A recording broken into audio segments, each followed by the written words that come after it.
آپ نے بھی دلائل دیے مگر اس کے باوجود آج فیصلہ آیا ہے اور فیصلے میں الیکشن کمیشن کو پابند کیا گیا ہے، ٹائم لائن کے ساتھ پابند کیا گیا ہے کہ کس طریقے سے انتخابات کرانے ہیں۔ اصل اب کوئی آپشن رہ گیا ہے یا الیکشن کمیشن اب پابند ہے اس فیصلے کا؟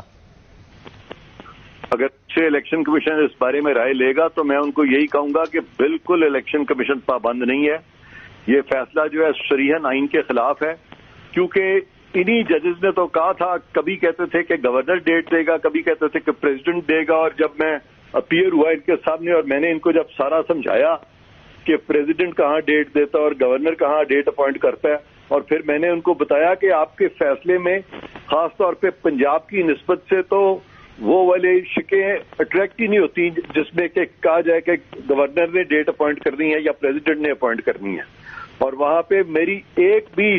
جملے کو یہ ریفیوٹ نہیں کر سکے تھے۔ اور پھر انہوں نے ایک دفعہ کہہ دیا کہ جی وہ صدر جو ہیں وہ ڈیٹ دیں گے، پھر انہوں نے کہہ دیا کہ اب کے پی کے میں کہہ دیا گورنر ڈیٹ دیں گے، دونوں فیصلے غلط تھے، اور اب انہوں نے کہہ دیا کہ سپریم کورٹ ڈیٹ دے دے گا۔ تو یہ تو چیزیں نہ کسی آئین میں لکھا ہے نہ قانون میں لکھا ہے کہ دے ول اپوائنٹ اے ڈیٹ۔ ڈیٹ ہمیشہ جو ہے وہ اپوائنٹ ہوتی رہی ہے، الیکشن کمیشن کرتا رہا ہے یا صدر اس وقت ڈیٹ اپوائنٹ کرتا تھا جن دنوں میں صدر 58(2)(b) کے نیچے اسمبلیاں ڈیزالو کرتا تھا۔ وہ 58(2)(b) کا تو صدر کو اختیاری ختم ہو گیا، اور پھر یہ فیصلہ جو ہے 4 ججز کے فیصلے کے خلاف یہ 3 ججز کا بینچ دوبارہ بنا کے تو انہوں نے خود ہی کی یہ ڈیٹ دے دی ہے۔ اگر خود ہی ڈیٹ دینی تھی تو پہلے انہوں نے کیوں کہا تھا کہ یہ ڈیٹ یہ دیں، صدر دیں، ان سے ہو گئی ہے غلطی، بجائے اس کے کہ اپنی غلطی مانتے۔ اب انہوں نے الیکشن کمیشن کو بھی ٹیک اوور کر لیا ہے، انہوں نے حکومت کو بھی ٹیک اوور کر لیا ہے، اور غالباً وہ چاہ رہے ہیں کہ شاید ایک اور اس طرح کا آرڈر کرے تو پورے ملک کو ٹیک اوور کر لیں۔ مگر جو لوپ ہولز ہیں اس کے اوپر تو ظاہر ہے عدالت کے اپنے اندر سے بھی ججز نے سوالات اٹھائے 4-3 کے معاملے پر، ان تمام باتوں پر، مگر اب آج کے فیصلے میں انہوں نے لکھ دیا کہ 4-3 کا نہیں ہے، فیصلہ 3-2 کا ہے، اور باقاعدہ ٹائم لائن بھی بتا دی۔ اب آج حکومت نے کابینہ کے اجلاس میں اس فیصلے کو مسترد کر دیا، مگر مسترد تو کابینہ نہیں کر سکتی ہے نا، آئین اور قانون کے مطابق تو چاہے فیصلے میں کتنی بھی خامیاں ہوں، آپ کتنا بھی عدم اتفاق کرتے ہو اس سے، مگر پابند تو حکومت اور الیکشن کمیشن ہوں گے اس فیصلے کے۔ کابینہ تو بہت بڑی چیز ہے، اس کو تو ایک عام شہری بھی مسترد کر سکتا ہے۔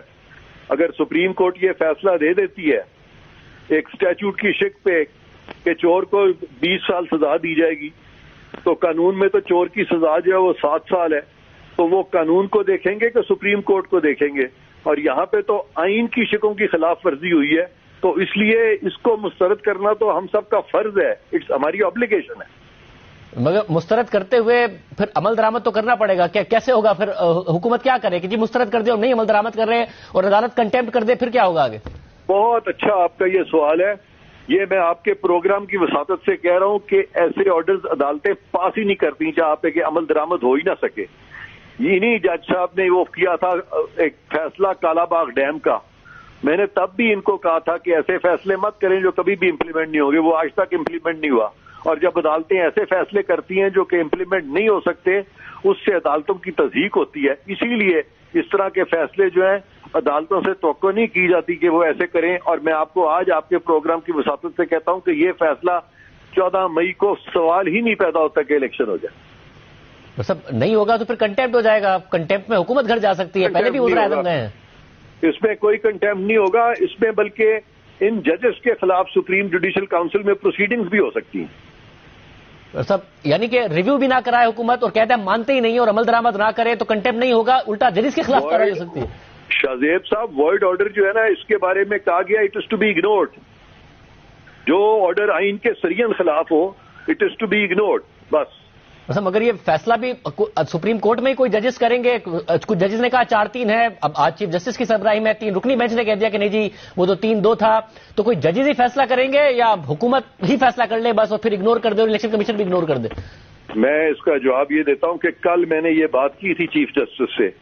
جب ان کا مجھ سے مکالمہ ہوا تو میں نے ان کو صاف طور پہ کہا تھا، میں نے کہا تھا آپ کے اندر سے جو کانفلکٹ ہے، انٹرنل کانفلکٹ ہے، آپ اس کو ختم کریں، اور اگر آپ اس کو ختم کرنے میں ناکام ہوتے ہیں اور یہ لڑائی چلتی رہتی ہے اور اس دوران میں آپ اس طرح سے فیصلے شروع کر دیتے ہیں جہاں پہ کہ آپ کے اندر ایک تضاد اور تفرقہ نظر آئے تو اس فیصلے کی لیجٹمیسی نہیں ہو سکتی۔ آپ اگر سیاسی ایلیٹ کو یہ مشورہ دے رہے ہیں کہ ان میں یونٹی ہو اور آپ کے اپنے رینکس میں یونٹی نہیں ہے اور اس قدر لڑائی ہوئی ہے اور آپ اس کو دور نہیں کرتے تو پھر آپ کی لیجٹمیسی بھی نہیں ہے. اور چیف جسٹس کو پھر کہنا پڑا کہ ہم اس میں میں جسٹس فائز عیسیٰ سے بھی ملا ہوں اور میں جسٹس منصور علی شاہ سے بھی ملا ہوں. تو میں نے کہا اگر آپ ملے بھی ہیں تو پھر آپ کے جو ڈفرنسز ہیں وہ ریزالو پہلے کریں اور اس کے بعد یہ فیصلہ دیں. لیکن انہوں نے غالباً میری بات نہیں مانی اور وہ ڈفرنسز ریزالو کیے بغیر ایک فیصلہ دے دیا جو کہ بہت ہی کویسچنیبل ہے.